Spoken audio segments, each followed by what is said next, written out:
ओवैसी साहब हंस रहे हैं। ओवैसी साहब, मैं भी थोड़ा साइकोलॉजी पढ़ा हूं, विज्ञान का विद्यार्थी हूं। फिर इनके मन में है कि आपने बदल कर रख दिया। मान्यवर, मैं कहना चाहता हूं, हमने राजद्रोह की जगह देशद्रोह की स्थिति रखी। अब ये देश आजाद हो चुका है, लोकतांत्रिक देश है। शासन की टीका तो कोई भी कर सकता है, किसी को भी करने का अधिकार है। इसके लिए इस देश में अब किसी को जेल में नहीं जाना पड़ेगा, चाहे हमारा शासन। मैं फर्क समझाता रहा हूं, जो बड़े कटाक्षमय तरीके से ओवैसी साहब हंस रहे हैं इसलिए। मगर इस देश के खिलाफ कोई बोल नहीं सकता, इस देश के हितों को कोई नुकसान कर नहीं सकता।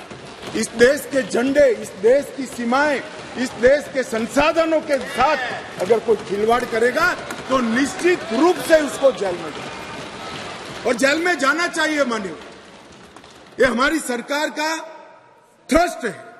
इस देश की सुरक्षा किसी भी की सुरक्षा से सबसे ऊपर होनी चाहिए, सुप्रीम होनी चाहिए, सबसे पहले राष्ट्रपति। इसलिए जो लोग राजद्रोह हटाकर हम देशद्रोह की धारा लाए हैं, इनको अपने विचारों के कपड़े पहनाने का प्रयास करते हैं। इसलिए मैं इस पर डिटेल में बात करता हूं। मान्यवर, आईपीसी 124C, उसमें शब्द प्रयोग था सरकार के खिलाफ की गई बात। मेरी बात ध्यान से सभी सदस्य सुने। अंग्रेजों ने बनाए हुए कानून में लिखा था 124C, सरकार के खिलाफ की गई बात।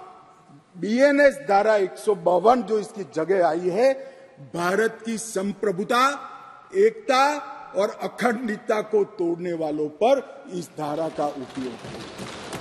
वहां सरकार शब्द प्रयोग है, यहां देश है, भारत शब्द प्रयोग है।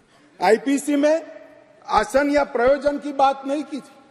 किस उद्देश्य से आप बोलते हैं, किस उद्देश्य से करते हैं, इसकी बात ही नहीं की। करना ही काफी है। हमने इसमें देशद्रोह की डेफिनेशन में आशय की बात करी है। उसका उद्देश्य क्या है, उसका आशय क्या है, इसका महत्व है। अगर उद्देश्य देशद्रोह का है तो इसको कठोर से कठोर दंड मिलना चाहिए, और उद्देश्य अगर शासन का विरोध करना है तो उसको दंड नहीं मिलना चाहिए।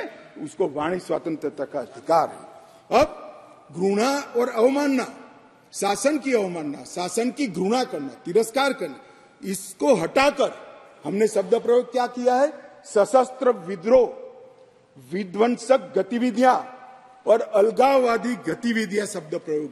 और अगर कोई कहता है सशस्त्र विद्रोह, बम धमाके, गोलीबारी और विध्वंसक प्रवृत्ति करने के बाद भी कोई जेल में नहीं जाना चाहिए, तो मैं इस विचार से इत्तेफाक नहीं रखता हूं। ये जेल में जाने ही चाहिए, सजा होनी ही चाहिए। इस देश में किसी को यह अधिकार नहीं मिलता।